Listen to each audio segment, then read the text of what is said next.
When Liam told his class that his dog had served in the army, laughter erupted like a wave. The teacher smirked and asked, "What was he, the mascot?" But no one expected what happened next, when the classroom door opened and the dog stepped in for real. Liam had always been a quiet boy, the kind who preferred watching to speaking, staying in the background rather than drawing attention. Since transferring to the new school, he had learned that speaking up often meant becoming the target of stares or jokes.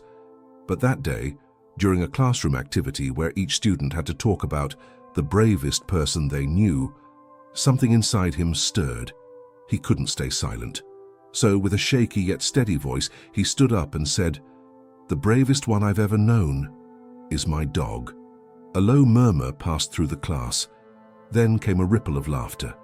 The teacher, trying to maintain control but with a mocking smile on her face, asked, "And what exactly did your dog do to deserve such praise, Liam?" Blushing, but still honest, Liam replied, "He served in the army. He was a military dog." The laughter grew louder. One kid sneered, "Did he guard the dog bowls?" Another chimed in, "Maybe he saved mice in battle." Instead of calming the class, the teacher joined in with a sarcastic tone. "Well, we were looking for people, but we appreciate your creativity, Liam." He sat down without another word, not because he was ashamed, but because something deep inside told him that soon the truth would speak louder than any insult. What no one in that classroom knew was that Jax, yes, Jax, his dog, had truly served overseas. He'd saved lives, sniffed out bombs, and faced things most people could never imagine, and he was still alive. That very morning, Liam's grandfather, the only adult who truly believed in him, had promised to swing by the school, not just to pick Liam up, but to bring Jax too. The same Jax who had worn a vest heavier than Liam's backpack, the same Jax who had once led a wounded soldier out of enemy fire, and the same Jax who was about to walk through that school door and leave an entire classroom speechless. It was a crisp Thursday morning, and the hallways of Maplewood Elementary buzzed with energy. Students filtered into their classrooms with half-eaten breakfast bars, dragging backpacks twice their size, and trading gossip about the latest viral videos. Room 4B, however, was unusually loud that day. The reason? A show-and-tell assignment that had sparked more competition than curiosity. The board at the front read, "Today's topic, someone brave you admire." Some kids had brought photographs of firefighters. Others spoke about older siblings in college or grandparents who had survived wars. The atmosphere was light-hearted until it was Liam's turn. He hesitated as he walked to the front, gripping a worn photo in his hand. It was faded at the corners, slightly bent from being carried around in his pocket for weeks.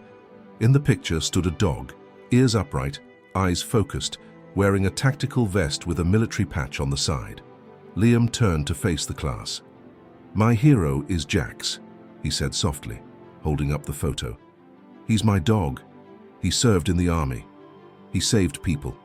For a moment, silence hung in the air. Then it burst. Laughter erupted from the back row, spreading like wildfire. A student named Cody shouted, "What key did he bark the enemy into surrender?" Another girl leaned in to whisper, not so quietly, "He probably delivered snacks to the soldiers." Even some of the quieter students chuckled nervously, unsure whether to laugh or stay silent. At the teacher's desk, Miss Bell crossed her arms. She was young, stylish, and prided herself on being fun but firm. This, however, was one of those moments where she couldn't resist stepping into the spotlight. She raised an eyebrow. "A dog? Liam?" she asked, her tone walking the line between amused and patronizing. "A dog saved people. Did he come with a cape and a bone-shaped badge?" The laughter renewed, louder this time. Liam's knuckles whitened around the photo, but he didn't sit down. Instead, he looked around the room, eyes landing on the faces of kids who were supposed to be his peers. "Yes," he said, voice trembling but still audible. "He was in Afghanistan. He found IEDs. He saved soldiers' lives. He got injured, too." But the classroom didn't care. Kids at that age don't always know how to handle stories they can't imagine. And for them, the idea of a dog doing something heroic in a war zone was more cartoon than reality. Miss Bell, perhaps realizing she had gone too far, cleared her throat and tapped the desk with a pencil. "All right, class, let's be respectful," she said half-heartedly. "Thank you, Liam. You may sit down now." He did, tucking the photo back into his pocket like a secret the world wasn't ready to hear. He stared at his desk for the remainder of the period, eyes unfocused, ears burning with shame. But outside the building, something unexpected was already in motion. Liam's grandfather, Mr. Harold Whitman, was in the school parking lot, adjusting Jax's service vest. Now retired, the German Shepherd had cloudy eyes and a limp in his back leg, but his presence was still commanding. His coat gleamed, and the scars on his snout hinted at a life far more intense than the average pet. Harold wasn't the kind of man who made a fuss. He believed in actions over words, and today he planned to let Jax do the talking. As the bell rang and kids prepared for recess, Miss Bell was guiding the students into the hallway. They lined up in pairs, still buzzing from earlier laughter. That's when they heard it, a metallic clink, followed by heavy paw steps. The hallway hushed. Every child turned as a figure emerged from the stairwell, a tall older man walking slowly with a German Shepherd by his side. The dog wore a black vest adorned with service ribbons. On his collar hung a small medallion etched with the words, "Retired Military Canine U.S. Army." Cody's mouth dropped open. The girl who had joked about snack delivery blinked rapidly, as if unsure of what she was seeing. Harold tipped his hat and gave a polite smile. "Sorry to interrupt," he said. "I believe my grandson is in this class." Jax scanned the hallway with trained eyes, ears twitching as he focused on every movement. Then, without hesitation, he walked straight toward Liam, head low, tail still, posture alert yet gentle. The boy's eyes widened as he met Jax's gaze. He didn't speak, didn't move. He just dropped to his knees, wrapping his arms around the dog's neck, as if grounding himself in reality. In that moment, no one was laughing. Miss Bell blinked rapidly, clearly caught off guard. She had prepared herself for an awkward encounter with an over-enthusiastic grandfather and an oversized mutt. But what stood before her now wasn't just a pet. It was a figure that radiated presence. Even the hallway seemed quieter, as if something sacred had entered. Jax stood still while Liam's grandfather reached into a small pouch attached to the dog's vest. He pulled out a laminated card and handed it to Miss Bell without a word. She looked down. Her smile disappeared. Printed in bold at the top were the words, "Certificate of Valor, Utah Army K-9 Unit." Below, it detailed Jax's service record, 7 years in active duty, over 30 missions, multiple bomb detections, and even a life-saving alert during a surprise ambush. The document included signatures from commanding officers, a medal authorization, and a QR code linking to a military database. Miss Bell looked back up, her lips parted, but no sound coming out. "Jax isn't just Liam's dog," Harold said calmly. "He's a soldier. Retired, yes, but a decorated one. He served with my son, Liam's father." That name, unspoken until now, hit like a quiet thunderclap. The kids shifted on their feet. Some looked away, others stared at Liam with wide eyes. Harold crouched beside Jax and gave him a gentle pat. "He was there when my son lost his life." Jax made it out. He brought others out too. That dog saved lives. Liam still hadn't spoken. He just knelt there, one hand resting on Jax's shoulder, the other stroking behind his ears. It was then that the children noticed the scars on Jax's legs and his slow, careful posture. This was no fantasy. This was real. Miss Bell, clearly trying to recover her composure, cleared her throat. I had no idea," she muttered. Thank you for his service." "And yours?" Harold gave her a polite nod, but his eyes remained steady. "I'm not here for thanks," he said. "I just thought it was time Liam didn't feel like he had to defend the truth." The children were ushered back into the classroom, but this time it was silent. No chatter, no giggles, just the sound of chairs scraping and nervous glances exchanged. Jax stayed at Liam's side as he returned to his desk, walking slowly but proudly. And when Liam sat down, Jax lay beside him, calm and still like a shadow made of trust. As the lesson continued, Miss Bell spoke with more caution. Her tone had softened. Occasionally, Her eyes flicked over to Liam, perhaps unsure how to look him in the eye. But Liam wasn't thinking about her. His mind had drifted, drawn back to the last time he'd seen Jax in uniform, back when they still lived on base, and his father was alive. He remembered the early mornings when Jax would be loaded into the military vehicle, tail wagging slightly, focused and eager. His father used to joke, "Jax doesn't need a leash. He's got a mission." One day, Liam had asked his dad what made Jax different from other dogs. His father smiled and said, "Jax doesn't chase balls. He chases seconds. Every one he saves counts." And then, there was that day. Liam had been in the kitchen eating cereal when the knock came at the door. 2 soldiers in uniform. His mother cried before they even spoke. Liam remembered gripping the spoon so tightly it bent. His father was gone, but Jax came back. The dog had been injured, fragments of shrapnel near his hind leg, burns on his left side. But he had pulled 3 men out of the blast zone. Jax had been different after that, quieter, more cautious. But when he saw Liam again, he had wagged his tail just once and placed his head on the boy's lap as if to say, "I'm still here." They'd been inseparable since. Back in the present, recess was cancelled. The class stayed inside and no one complained. Instead, Miss Bell asked, "Liam, would you like to tell us more about Jax?" He looked up, surprised. The class turned toward him, this time with real curiosity, not mockery. He stood slowly. Jax was trained to sniff out explosives. He worked with soldiers, even helped save one who'd lost consciousness, Liam said. He lost part of his hearing in one ear. That's why he doesn't respond to loud sounds much anymore. As he spoke, Jax lifted his head slightly, ears twitching at the sound of Liam's voice. "And he wasn't just my dad's partner," Liam continued. "He was his best friend." Then, after a pause, "And now he's mine." As if sensing the weight of Liam's final words, Jax slowly rose from the floor. His movements were deliberate, almost ceremonial. The old dog limped gently toward the center of the room, his gaze calm but unwavering. The classroom, still and watchful, had never been this quiet. Not a pencil tapped, not a breath dared to be loud. Liam tilted his head, unsure what Jax was doing. Even Harold looked puzzled, sitting at the back with his arms crossed over his chest, observing the scene with quiet attention. Then Jax did something no one expected. He stopped just a few feet from Miss Bell's desk, turned to face the class, and slowly sat down. Then, without any signal or command, he raised his front paw and held it in the air. For a moment, no one understood, but Harold's expression changed instantly. His eyes softened, and he stood up slowly, walking forward as if approaching something sacred. "That," he said, voice steady but moved, "is a salute." A few kids gasped. Others leaned forward. Harold looked at the class, then at Miss Bell. He was trained to do that only when he was in front of commanding officers or during ceremonial honors.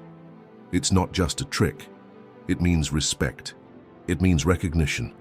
Jax's paw remained raised, unwavering, like he had been waiting years to be seen like this.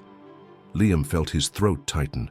He hadn't seen Jax do that since the memorial service for his father. It wasn't something the dog did anymore, not since the military vest had been folded away and life had turned quiet again. Miss Bell slowly rose to her feet, her hand instinctively covering her chest. I didn't know," she whispered.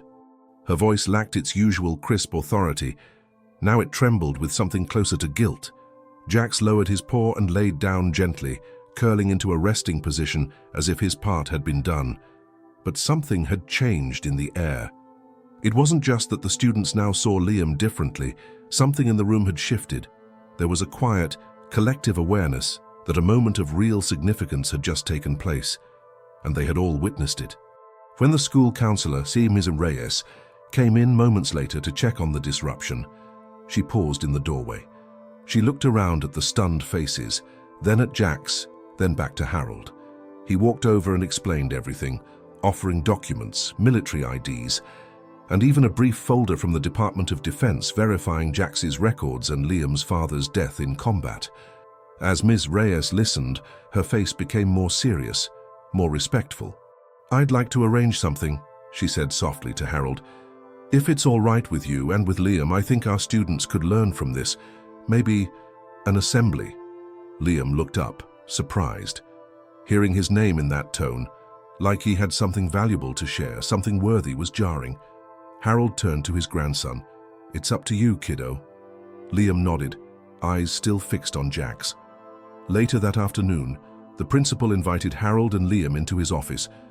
They discussed the idea of hosting a special event in the school gym.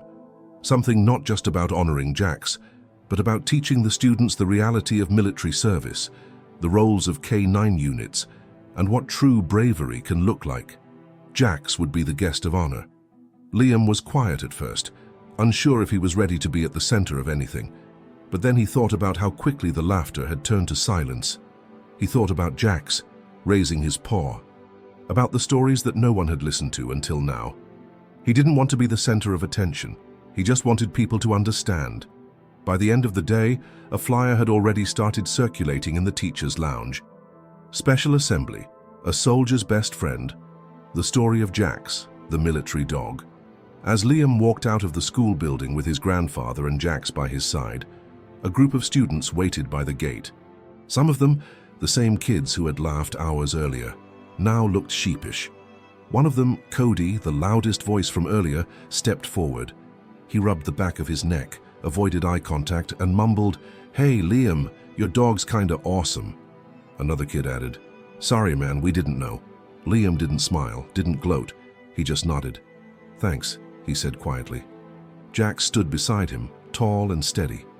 And though he was no longer wearing his vest, there was something about the way he stood, shoulders square, head high, that reminded everyone watching, this dog was no ordinary pet. Liam paused mid-step, his hand on the car door handle, when he heard the voice behind him. It was hesitant but firm. "Harold Whitman." Harold turned first, narrowing his eyes against the sunlight. Liam followed, and his stomach dropped as he saw a woman standing by the sidewalk, just beyond the school gate. She looked like she'd been waiting there a while, coat drawn tight around her body, hands clasped nervously in front of her. Jax reacted before anyone else. His ears perked up, his body stiffened, and then, without warning, he began to walk slowly toward her, not aggressively, but with that strange mix of recognition and caution that only a dog who remembers can display. Liam's breath caught. He had seen Jax do that once before, when he encountered one of the medics who had worked alongside his father overseas. Harold squinted as the woman stepped closer.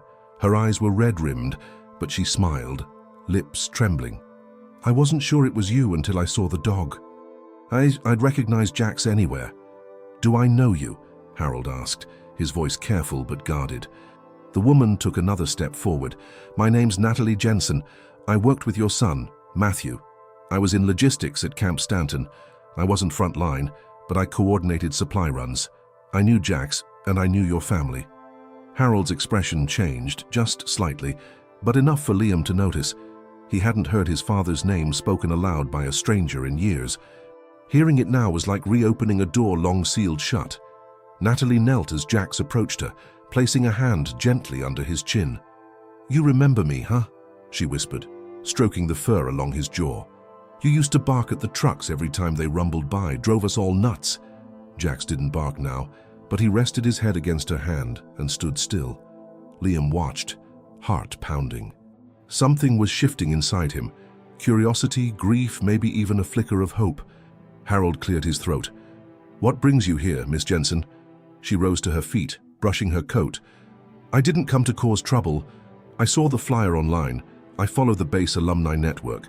When I saw Jax's name, I had to come." Liam stepped forward now. "Did you really know my dad?" His voice was quieter than usual, unsure. Natalie turned to him, meeting his eyes with a gentleness that felt almost maternal. "Yes, Liam, I did. He talked about you all the time, about how proud he was. He had a photo of you and Jax, sitting on the couch. He showed it to anyone who'd listen." Liam's throat tightened again. But this time it wasn't from humiliation.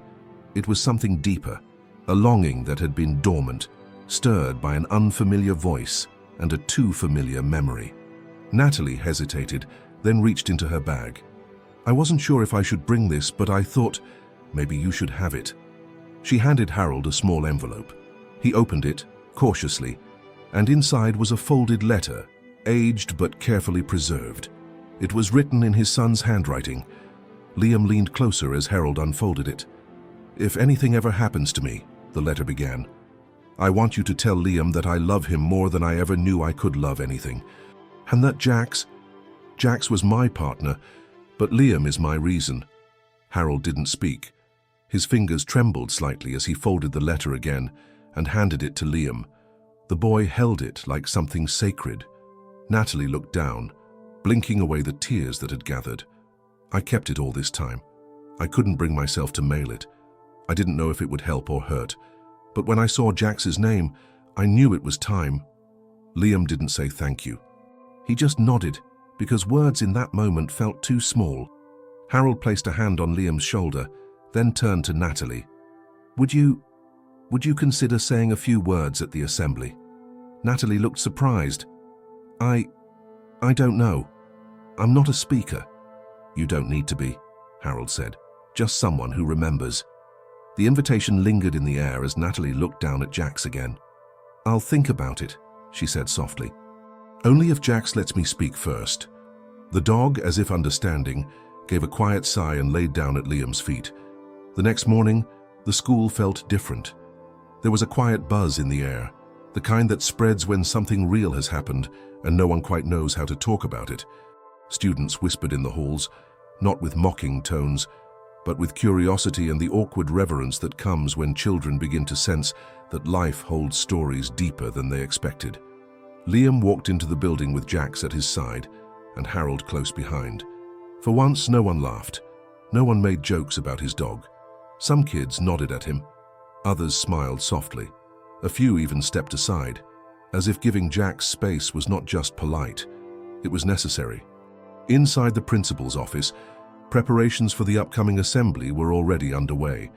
The counselor had arranged for a slideshow, the gymnasium was being cleared for extra chairs, and someone had even contacted a local newspaper to cover the event. But none of that was what caught Liam's attention. What truly surprised him was the sealed envelope sitting on the desk with a yellow sticky note on top. It read, "To Mr. Whitman. Delivered by a base contact on behalf of Natalie Jensen." Harold picked it up carefully and opened it. Inside was a set of photocopied documents and a small USB drive. The documents were military field reports, some partially redacted, but all clearly authentic. And at the top of each page was the same name, Sergeant Matthew Whitman. Harold's eyes moved slowly across the page as he sat down, the lines in his forehead deepening with every sentence. He muttered a few words under his breath, then turned to Liam with a gravity that instantly made the boy sit straighter. "These reports, they're about a mission I never knew your father was part of," Harold said. "Something critical, high risk, and Jax was there." Liam leaned in, feeling his heartbeat rise. What kind of mission? Harold didn't answer right away. He plugged the USB drive into the school's computer with the principal's permission. The screen lit up with a single video file. It was grainy, time-stamped, recorded by a body camera on the chest of a soldier. What they saw silenced the room. A desert landscape came into view, marked by the distant sound of gunfire and static-filled voices. Soldiers moved in formation, tense and alert. Then the camera shifted toward a German shepherd, Jax, moving ahead with calculated precision, nose to the ground, ears forward. Suddenly he stopped and barked twice, then lay flat on the sand. The soldiers around him froze. Seconds later, an explosion went off several feet in front of where he had stopped. Dust filled the camera. Shouting echoed in the background, but Jax remained low, unharmed. Liam felt a strange mix of horror and pride watching it unfold. Then came the voice. "Jax just saved all of us. That's Sergeant Whitman's dog. We owe him big." The footage cut off there. No one spoke for a long moment. Harold leaned back, rubbing his temples. "I don't know how Natalie got this. I never knew they classified that part of the deployment. I thought your dad's mission was standard patrol, but this was something else." Liam looked at Jax, now resting calmly by the desk, as if unaware of the honor that had just unfolded on screen. "I think," Harold said slowly, "your dad was protecting more than just his team."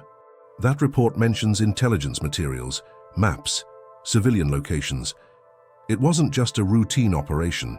He and Jax were guarding something bigger. The principal, still a bit stunned, cleared his throat. This adds a whole new layer to the assembly. With your permission, Mr. Whitman, we'd like to include the video, with context, of course. Harold hesitated. He looked at Liam. I want people to know, Liam said softly, not just about Jax, about my dad, about what they did together. Harold nodded. Back home that night, Liam sat on his bed, the printed letter from his father still resting beside him. He looked down at Jax, who lay curled by the door as always, the dim light casting long shadows across the room. Did you know, he whispered, did you know I'd find out someday? Jax didn't move, but there was something in the way his ears twitched, the slow, deep breath he took, that made Liam believe he did. He reached down and stroked the dog's back, slow and steady. He didn't cry, not because he wasn't feeling anything, but because it all felt too big for tears. The truth wasn't just about medals or secret missions, it was about legacy, about how silence can carry weight, and how even a dog, especially a dog, can hold on to things a child isn't ready to know. The next morning arrived with a thin fog settling over the schoolyard, a quiet veil that seemed to muffle the usual chatter of arriving students. Liam stepped out of his grandfather's car and adjusted the strap of his backpack while Jax, calm and alert as always, walked beside him with unspoken confidence. In the days since the video was shown to the staff, whispers had begun to ripple through the school halls, some filled with admiration, others heavy with disbelief. As Liam entered the building, he noticed a subtle shift in how people looked at him. Some nodded politely, others avoided his eyes altogether, but one group stood clustered near the lockers, talking in low voices that silenced the moment Liam passed by. Among them was Tyler Green, one of the older kids in school, known more for his arrogance than his achievements. He stepped away from the group with a smirk and blocked Liam's path just as he turned toward his classroom. So, Tyler said, his tone casual but sharp, your dog's a war hero now, huh? His words carried no humor, only challenge. Liam stopped, but didn't respond right away. He'd heard that tone before, the one that tried to undermine something sacred by twisting it into something laughable. Tyler continued, louder now, so others could hear. Funny how there's a big story, but no one ever heard of it before. You sure that video wasn't just edited? My brother says they fake stuff like that all the time. At first, Liam didn't speak. He looked down at Jax, who stood still and silent, then back at Tyler. There was no anger in his voice when he answered, just a quiet certainty that cut through the tension like a blade. That mission was real. My dad died in it. Jax was injured. You think I'd lie about that? Tyler laughed, but it was hollow. I think people like a good story, especially when it makes them look like heroes. You and your super dog, it's just a way to get attention. Miss Bell, who had stepped out of her classroom just in time to catch the tail end of the confrontation, intervened with a firm tone. That's enough, Tyler. Back to class. Her voice was sharper than usual, her eyes harder. Tyler rolled his eyes and walked away, but not without muttering something under his breath as he passed. Liam stood frozen for a moment, unsure whether to feel anger, embarrassment, or exhaustion. He felt a hand on his shoulder. Miss Bell again. But this time, her voice was softer. You okay? She asked. Liam nodded, but the seed of doubt Tyler had planted was already digging its way through his chest. That afternoon, during lunch, Miss Reyes called Liam into her office. She'd heard about the incident and wanted to check in. After offering him a seat and a bottle of water, she pulled up a file on her laptop. Liam, I want you to see something, she said gently. She opened a page from a secure military archive, which she had accessed through her contacts after reviewing the documents from Natalie. The page confirmed Jax's unit number, deployment history, and service commendations, including the one related to the mission seen in the video. There was even a photograph, grainy but clear enough to show Jax in uniform beside Liam's father, both staring into the camera under a scorching sun. No one's faking this, she said. There are people who will always question what they don't understand. That doesn't make the truth any less real. Liam looked at the screen, feeling something inside him settle. It wasn't pride or relief. It was something deeper, a quiet reclaiming of what he already knew in his bones. When he left the office, he found Harold waiting by the front entrance. Jack sat patiently by his feet, tail thumping lightly against the floor. "Heard there was a bit of trouble this morning," Harold said, not accusingly, but with the kind of calm that came from years of facing storms without blinking. Liam nodded, unsure what to say.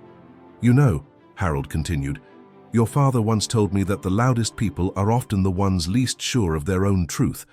He said it after someone doubted one of Jax's alerts.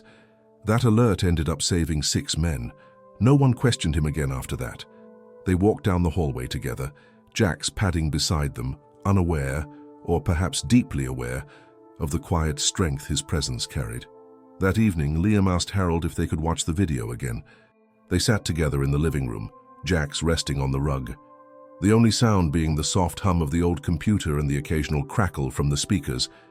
As the footage played, Liam studied every detail, his father's movements, Jax's precision, the tension in the air. It wasn't just about proving something to others anymore. It was about remembering, about understanding what it meant to carry on a story that deserved to be known. The gymnasium had never looked like this before. The familiar lines on the floor, usually faded beneath basketball scuffs and shoe marks, had been polished clean. Folding chairs were neatly arranged in rows, and a large projection screen stood at the front, flanked by flags, one American, one military, and one with the school's crest, hastily printed for the occasion. What had started as a simple idea between Miss Reyes and the principal had grown into something much larger. Word had spread quickly, and now even parents, veterans, and local reporters had confirmed they'd be attending. Liam stood near the stage entrance, smoothing out the creases in his shirt as Harold adjusted Jax's service vest. The dog stood tall, his posture alert but relaxed, as if he could sense the importance of what was about to happen. The vest, a worn black canvas with faded insignia, and a medal clasped near the shoulder, fit snugly, reminding everyone that this was not a costume. It was a uniform earned through service. "You don't have to say anything if you're not ready," Harold said gently, crouching down beside his grandson while he checked Jax's collar for the 3rd time. "Just standing up there with Jax will say more than enough." Liam nodded, his fingers brushing the folded letter in his pocket. It had become a kind of anchor for him, a tangible piece of his father's voice that grounded him whenever the memories felt too big to hold alone. As students began filing into the gym with their teachers, the low murmur of chatter filled the space. Some held handmade posters or drawings of dogs with capes and medals. A few parents had arrived early and were seated near the front, whispering to each other as they waited for the event to begin. On a folding table to the side, a row of framed photos had been arranged. Images of Jax in the field, one of Sergeant Whitman smiling beneath his helmet, and a snapshot of a much younger Liam holding Jax as a puppy, an image Harold had found in an old photo album the night before. Miss Reyes tapped the microphone and welcomed the audience, her voice steady but filled with emotion. She spoke briefly about the importance of recognizing different forms of courage, how service doesn't always wear the same face, and how sometimes it walks on 4 legs. She then invited Liam and Harold to the stage. Liam stepped forward slowly, Jax walking beside him in perfect sync. The crowd hushed. For the first time in his life, Liam didn't feel invisible. He didn't feel mocked or misunderstood. He felt seen, not because of what others believed, but because the truth had finally found a place to breathe. He reached the podium, cleared his throat, and spoke. "My dog, Jax, served with my dad overseas. They were a team. My dad used to say that Jax had better instincts than most soldiers. He could sense danger before anyone else. He saved lives, more than I'll ever know. And when my dad didn't come home, Jax did. He came back to me." Liam paused, not because he forgot what to say, but because he needed the moment to settle. "I brought a letter," he continued, pulling it from his pocket. "My dad wrote it before his last mission. I'd like to read just one part." He unfolded the page and read, his voice steady despite the tremble in his hands. "If anything ever happens to me, I want you to tell Liam that I love him more than I ever knew I could love anything. And that Jax was my partner, but Liam is my reason." There were no dry eyes among the adults. Some of the students didn't fully grasp the weight of the words, but they understood something had just touched the room in a way no lesson ever had. Then, without being told, Jax walked forward. He stood at the center of the stage, turned to face the crowd, and slowly raised his paw once again. The gym fell into absolute silence. Even the rustling of papers and shifting of chairs stopped, as if the entire room had collectively held its breath. It was the same salute he had given in the classroom, but this time, it wasn't just a gesture of loyalty. It was a statement, a message, a bridge between the world of service and the world that had forgotten how to honor it. Then something unexpected happened. From the back of the gym, a man stood up, a tall figure in his 60s, wearing a dark blazer with a silver lapel pin shaped like a dog tag. "I served in the 9th Battalion out of Kandahar," he called out, his voice clear and strong. "I knew Sergeant Whitman, and I knew that dog. We called him Ghost because he always showed up before the danger did." Gasps spread across the crowd. Ms. Reyes, caught off guard, handed him the microphone as he approached the stage. The man stood beside Liam, his hand resting gently on the boy's shoulder. "I never thought I'd see this dog again," he said, voice cracking. "And I never knew Sergeant Whitman had a son. But I'll tell you one thing, your father saved my life. And Jax did too." But just as the audience rose in stunned applause, a woman pushed through the gym doors holding a folded newspaper, and the headline she carried would shake everything they thought they knew about Sergeant Whitman's final mission. The applause had barely begun to die down when the gymnasium doors creaked open and a sharp beam of sunlight spilled across the floor, briefly blinding those near the entrance. A woman stepped into the room, her movements swift and deliberate, holding a folded newspaper tight against her chest as though it were more than just paper, something urgent, something heavy. Her expression was unreadable, but her eyes locked immediately on the stage, where Liam stood frozen beside Jax and the aging soldier who had just shared his story. Miss Reyes, still holding the microphone, instinctively turned toward her. The woman moved down the aisle without a word, the heels of her boots clicking softly against the polished gym floor. When she reached the edge of the stage, she extended the newspaper toward Harold, whose brow furrowed as he took it from her with a cautious hand. "I'm sorry to interrupt," she said, her voice calm but pressing, "but I think you need to see this. It came out this morning. I work at the archive desk for the regional paper. We received declassified files late last night, and this article went to print at dawn." Harold unfolded the paper with deliberate care. On the front page, in bold black letters, Rayan was the headline. "Newly declassified documents reveal covert operation, local soldier and canine unit at center of cover-up." Beneath it, a subheading read, "Sergeant Whitman's final mission was classified, not for security but to protect command." The photo just below the headline was unmistakable. Jax, younger and sharper, stood alert beside Sergeant Whitman in full gear, staring at something beyond the frame. Behind them, blurred in the dust, loomed the silhouette of a military convoy. Harold's eyes narrowed as he read the first few paragraphs. Ms. Reyes, now visibly pale, leaned closer. Liam, not fully understanding yet, but sensing the shift in the room's energy, gripped Jax's vest tightly, his knuckles white. According to the article, the mission in which Sergeant Whitman had died was originally reported as a routine patrol. However, the new documents revealed that the team had been sent into a conflict zone with faulty intelligence, following direct orders from a commanding officer later investigated for negligence. Jax's alert had saved lives, yes, but the fact that Sergeant Whitman remained behind during the evacuation had long been shrouded in confusion. The article suggested that Whitman may have chosen to stay not because of bravery alone, but to shield his team from the consequences of a broken chain of command. Harold looked up slowly, his voice low but firm. "They lied about the mission. They hid what really happened. And they let my son take the fall to protect someone higher up." A murmur spread through the audience as teachers and parents exchanged glances. The soldier who had spoken earlier stepped closer and asked to see the article. As he read, his face changed, not in disbelief, but in recognition. "I remember that day," he said slowly. "We weren't told everything. Some of us suspected something was off. The evac order came too fast, and no one explained why we'd lost radio contact for nearly an hour before." Liam, trying to make sense of what he was hearing, turned to Harold. "What does it mean, Grandpa? Are they saying Dad didn't choose to stay? That he was forced into it?" Harold placed a hand on his grandson's shoulder, his face marked by the weight of too many emotions at once. "No, Liam. Your father made his choice, but he shouldn't have had to. They put him in a position where the right thing to do meant sacrificing everything. And then they buried the truth, so no one would be held responsible, Mrs." Reyes stepped back to the microphone, composing herself as best she could.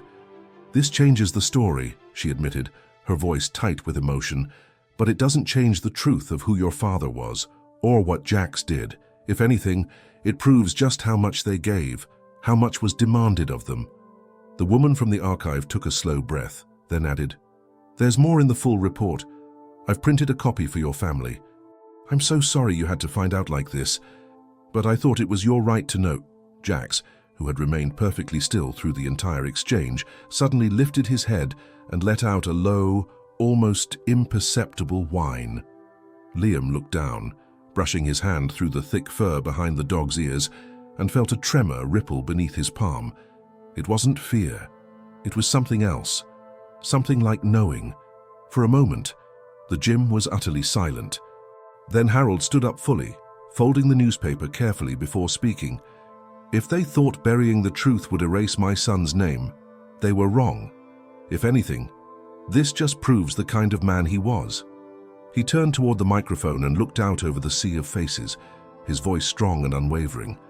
"You asked us here today to talk about courage. Well, now you've seen what real courage looks like. It's not about medals or photos. It's about making the right choice even when no one's watching, and sometimes even when everyone else walks away." Liam didn't say anything. He couldn't. But he stood taller beside Jax, and when the applause returned, not uncertain this time, but thunderous, it wasn't for a story anymore. It was for the truth.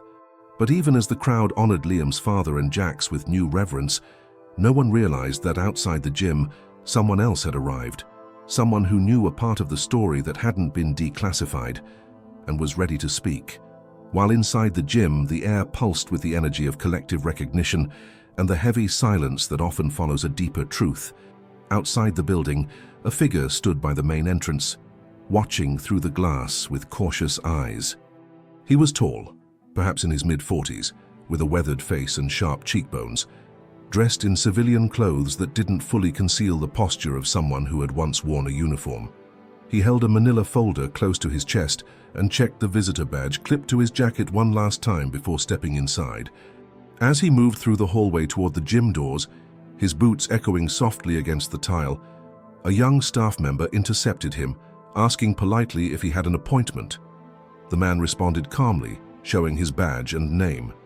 "Nathan Cole," he said, "former logistics officer, deployed with Sergeant Whitman. I was listed in the redacted records. I have information the family deserves to hear." The staff member hesitated for a moment, glancing toward the gym. Inside, the assembly was still underway, though it had shifted into an informal gathering where parents, students, and faculty were approaching Harold, Liam, and Jax with words of sympathy, admiration, or apology. Ms. Reyes, noticing the exchange in the hallway, walked quickly to the door and introduced herself. After a brief conversation, her expression changed. She waved Harold over and quietly explained who had arrived. Harold's face hardened, but not with anger, more with the guarded caution of someone who had learned over time that truth was rarely ever given freely. He nodded and motioned for the man to come in. Nathan stepped into the gym, immediately drawing attention from the crowd. There was something about his presence, calm, focused, grave, that made people instinctively quiet down. "I wasn't supposed to come here," Nathan said after being handed the microphone. "And honestly, I've wrestled with this for years. But after seeing the article in this morning's paper and realizing the Whitman family was finally learning the truth, I knew it was time to speak." He looked at Liam, then at Harold, and finally at Jax, who was watching him intently, ears slightly forward, body still. "I served directly under the commander who gave the order that day," Nathan began. "He was under pressure to push forward on a mission that had no updated intel, no backup plan, and no margin for error. Sergeant Whitman voiced his objections clearly, repeatedly. He knew the intel was bad, but he was overruled. Jax was the only reason we didn't walk straight into an ambush, but the price we paid wasn't just measured in injuries or fear, it was in the silence that followed. The room remained still, the audience listening without blinking. After the mission went sideways, Nathan continued, I was part of the post-op reporting team. We were ordered to reclassify the mission as standard patrol. We were told Sergeant Whitman had deviated from protocol. That's how they buried the mistake. That's how they covered their tracks. But I kept copies of the original reports. I brought them today. He opened the manila folder and pulled out several documents, passing them to Miss Reyes and the principal. Even from a distance, the large black redaction marks were visible.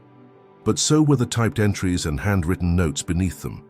The pages told a story of hesitation, ignored warnings, and a K-9 alert that had saved a platoon from certain death. Whitman didn't just die a hero, Nathan said, his voice quieter now. He died protecting men who had been set up to fail. And Jax never left his side. Not until the evacuation crew forced him back. That's the part they never let into the official report. Jax had to be sedated before they could remove him from the site. Gasps spread quietly through the audience. Liam's breath caught in his chest.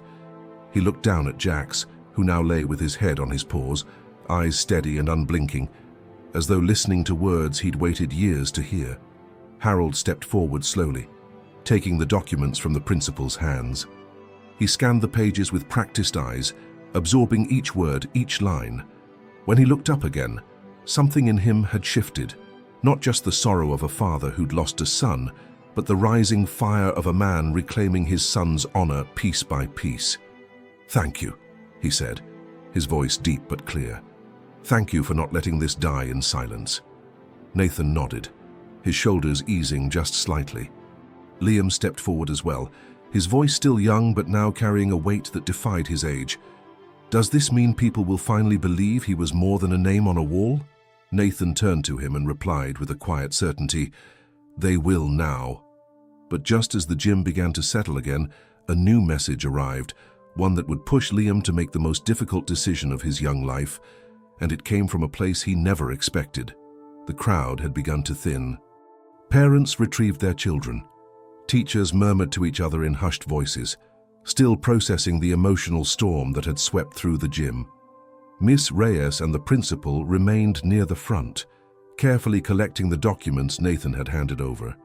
Liam sat quietly on the edge of the stage, with Jax's head resting on his lap, the dog's eyes half closed, as if finally at peace after carrying years of unspoken history. Harold stood nearby, exchanging a final handshake with Nathan, who had promised to help formally submit the original reports to the Department of Defense for a full review. Though the mood in the room had shifted from tension to something closer to reverence, a lingering heaviness remained, like everyone had been part of something too big to be fully absorbed in a single afternoon. Just as Harold turned to call for Liam so they could head home, a staff member hurried in from the hallway with a cell phone in hand. She approached Miss Reyes, whispering something into her ear while glancing toward Liam. The counselor frowned slightly, then waved Harold over. There's a message for Liam, she said, keeping her voice low. It came through the school line, but it was redirected here because of the assembly. It's from a woman named Caroline Pierce. She says she was your son's commanding officer? Harold looked stunned. Caroline Pierce. She was with Matthew during his first tour, but I thought she had been transferred before the incident. She said it's urgent, Miss Reyes continued. She's not calling to challenge anything. She wants to speak directly to Liam. Liam, who had been listening from just a few steps away, stood slowly and looked at his grandfather. Can I take it? Harold hesitated, then nodded. If you want to. The staff member handed over the phone and stepped back. Liam pressed it to his ear, unsure what to expect. The woman's voice came through immediately, clear, calm, with a trace of emotion held tightly beneath every word. Liam, I'm so sorry to reach you like this. I'm not sure what you've been told today, but I've just read the article. I saw your name. I saw Jax's. I had to speak to you. Liam said nothing at first, allowing her to continue. There was something in her voice, something familiar, almost comforting. "Your father was my friend," she said. "Not just a fellow soldier. He was the kind of man you only meet once in a lifetime, and I need you to know, he didn't just stay behind because of duty or bravery. He stayed because of you." Liam's breath caught. "Because of me," Caroline continued. "On his final day, we were scheduled to rotate out. He had the option to leave with the first group. I urged him to, but he told me, not until Jax clears the field, not until I know it's safe for the others. I made a promise to Liam. He's waiting for me." Liam's grip on the phone tightened. Caroline's voice cracked. He knew the risk. But what mattered to him more than survival was the example he left behind. He wanted you to know what it means to protect something with everything you have. He wanted you to remember courage not as a shield, but as a choice. There was a long silence on the line. Then she added, "I'm speaking tomorrow at a military symposium near your town.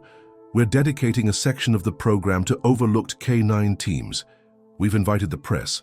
I know it's short notice, but I wanted to ask, would you and Jax be willing to attend, to tell his story in your own words?" Liam didn't answer right away. His eyes drifted to the banner still hanging above the stage, then to the students filing slowly out of the gym. He glanced at Harold, who had returned to his side and was watching him closely. "I don't know what to say," Liam whispered. "You don't have to say anything," Caroline replied gently. "But if you come, people will listen, and maybe they'll start to understand." Liam handed the phone back to the staff member without another word. He didn't cry, but his eyes were shining with something deeper, a mixture of grief, pride, and the weight of a decision he hadn't expected to face so soon. Harold placed a hand on his back. "You don't have to do this, Liam." "But maybe I should," Liam replied. "Maybe it's time we stop waiting for people to ask. Maybe it's time we tell them." The auditorium of the Regional Veterans Center was larger than Liam expected. Rows of cushioned seats stretched in perfect symmetry across the room, and the high wooden ceiling gave it the solemn presence of a cathedral. Flags from multiple branches of the military stood at either side of the stage, their fabric hanging still in the absence of breeze. The audience had already begun to gather, uniformed officers, family members of fallen soldiers, volunteers, and journalists with press passes swinging from their necks. There was no room for pretense here. This wasn't a school gym or a classroom. This was a place where the weight of truth sat heavily in the air, and where every word spoken carried the memory of someone who could no longer speak for themselves. Liam stood backstage with Jax lying calmly at his feet. He wore his vest again, brushed and patched with care. It no longer looked worn, but honored, like a relic of something that could never be forgotten. Harold stood nearby, adjusting the collar of Liam's shirt one last time. He didn't say much, he didn't need to. His presence alone was enough. Caroline Pierce approached from the side of the stage, dressed in a navy blazer with a silver pin in the shape of a dog paw on her lapel. Her face was solemn but kind, her voice steady. "They're ready when you are," she said. "You'll speak right after I finish my introduction. You don't need to say anything scripted. Just speak from where it hurts. That's where people listen the most." Liam nodded, the folded letter still tucked into his pocket, close to his heart. As Caroline stepped on stage, the crowd quieted immediately. She began with poise, telling the story of overlooked K9 units, the risks they took, the partners they followed, and the lives they often saved without a headline or a medal to show for it. Then she shifted toward one story in particular, the story of Sergeant Matthew Whitman and his military dog, Jax. A single spotlight lowered as she turned toward the wings.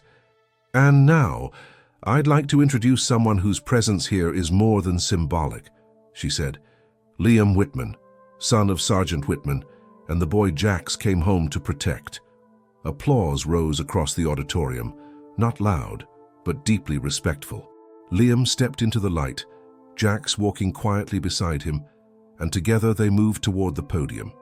The boy stopped briefly before reaching it, resting a hand gently on Jax's back, as if drawing strength from the only soul who had walked through all of this with him. He looked out at the crowd, scanning the faces, feeling his heartbeat echo through his chest. His voice was quiet at first, but firm. "My name is Liam. I'm not a soldier. I've never been in a war zone. I've never carried a weapon or worn a uniform, but I know what sacrifice looks like. I know what it means to wait by the window, hoping your dad walks through the door. I know what it's like to wake up to silence." He paused and pulled the letter from his pocket, unfolding it with deliberate care. "This is my father's letter. You've heard part of it already, but there's one sentence I didn't read before." He cleared his throat. He wrote, "Jax will come home because he's trained to survive, but if he does, it means I'm not with him.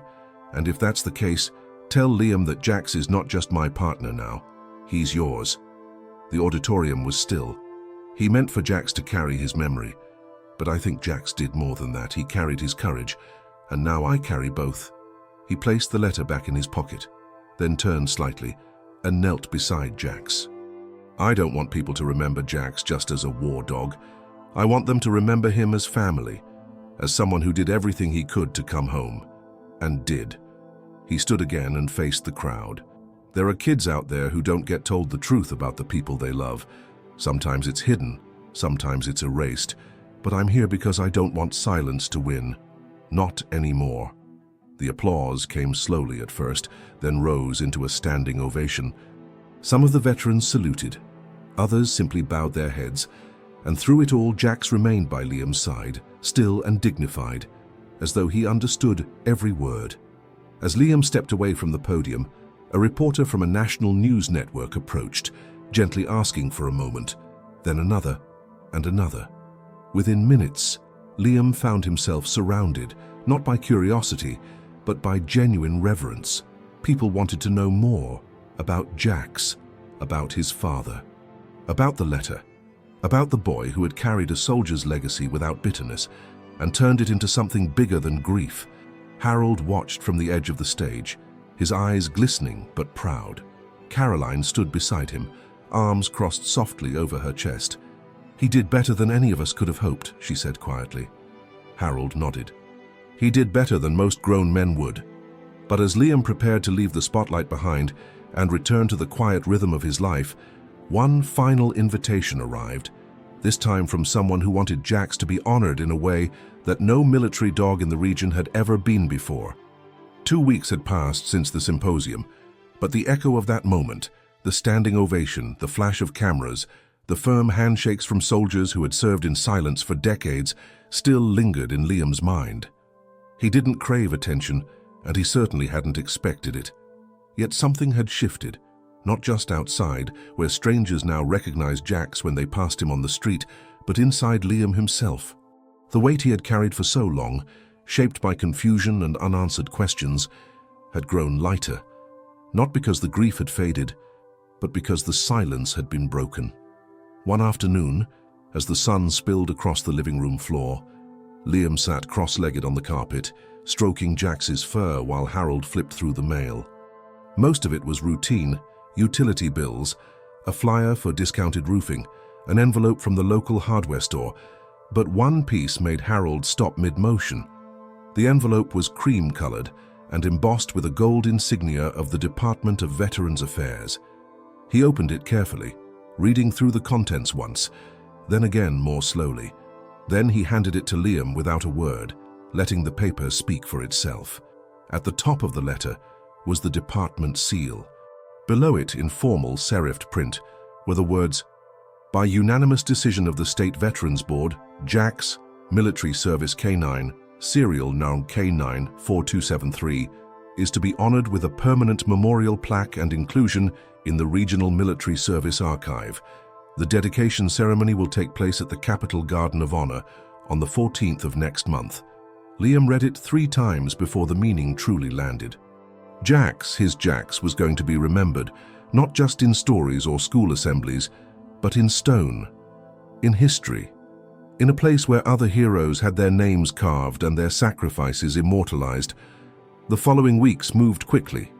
Preparations were handled by a small team of organizers who worked closely with Harold, Caroline, and the Veterans Board.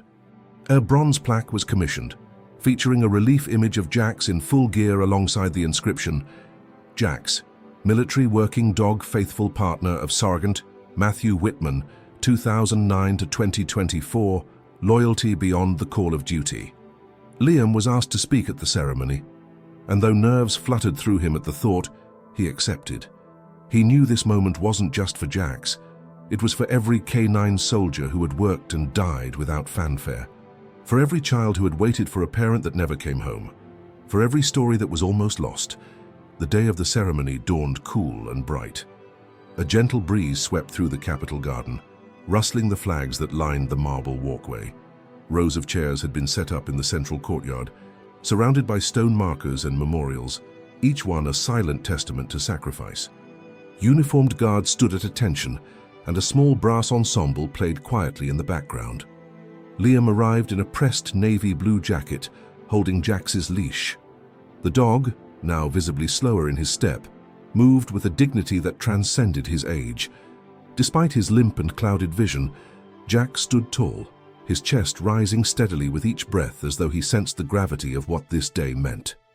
As the ceremony began, a retired general took the podium to recount Jax's record. 32 confirmed missions, 6 bomb detections, 3 confirmed rescues under fire. Then Caroline spoke, offering a reflection not only on Jax and Sergeant Whitman, but on the power of memory itself. Finally, it was Liam's turn. He stepped forward, taking a moment before he spoke. Jax didn't ask for medals. He didn't ask to be remembered. He just did his job. He protected my dad, and then he protected me. And today I get to protect his story. That's how this works. We pass the truth forward. He looked down at Jax, who was now sitting quietly beside the base of the monument, his head resting near the shadow of the plaque. This isn't just for Jax, Liam continued. It's for every soldier, human or canine, who never got to come home. And for the ones who did, carrying the weight of those who didn't. When the ribbon was cut and the plaque unveiled, silence fell over the crowd. The sunlight struck the bronze just right, illuminating Jax's likeness with a warm glow. Liam knelt beside the plaque, gently tracing the engraved letters with his fingers, while Jax leaned against him in a quiet gesture of trust. A woman in the crowd began to clap, then another joined, and another. Soon, the garden was filled with applause, slow, respectful, rising like a wave of gratitude that needed no words. Harold, standing off to the side, blinked back tears he didn't try to hide. He had lost a son, but in that moment, he felt like he was watching both his legacy and his future stand together in one place. Jax didn't move much that evening. When they returned home, he curled into his usual spot by Liam's bed and fell asleep with a soft sigh. Liam sat beside him for hours, reading the letter again, whispering words only Jax could hear, as the house fell into a peaceful stillness that had been absent for far too long. But even as Jax rested quietly, and the world finally gave him the recognition he had earned, Liam didn't know that the next chapter was already beginning, one that would test not Jax's strength, but Liam's own, in a way no one could prepare him for. The weeks that followed the ceremony brought a kind of quiet that Liam hadn't known in years, not the silence of grief, or the silence that used to press heavy on his chest when classmates laughed at what they didn't understand. This was a stillness that came from something finally at peace. It was the kind of silence you don't try to fill, because you know it means something has finally settled into place. Jax was slowing down. There was no denying it anymore. His walks had become shorter, his sleep deeper. Some mornings he stayed curled at the foot of Liam's bed long after sunrise, only lifting his head when the boy sat down beside him and ran a hand gently along his back. Harold had spoken to the veterinarian, who confirmed what they all knew but didn't want to say out loud. Jax's time was drawing near. Liam handled it the only way he knew how, by being present. He spent more time at home. He brushed Jax every evening. He reread his father's letter, not out of grief but out of reverence, and when he walked through the park or sat in the backyard, he brought Jax with him, no matter how slow the journey became. One morning, as the sky began to lighten with soft gold over the horizon, Jax struggled to stand. Liam was already awake, having sensed something in the quiet that didn't feel right. He helped Jax to his feet, supported his weight, and guided him to the porch where they used to sit together every weekend. There, as birds stirred in the trees and the world began to hum with life, Jax lay down beside Liam one last time. The boy didn't cry, not immediately. He just rested his hand on Jax's side, felt the rise and fall of each breath and whispered stories about his dad, about school, about the assembly, about the people who finally understood. When the time came, Jax went quietly. No whine, no fear, just one final breath, deep and steady, and then stillness. Liam sat with him for a long time.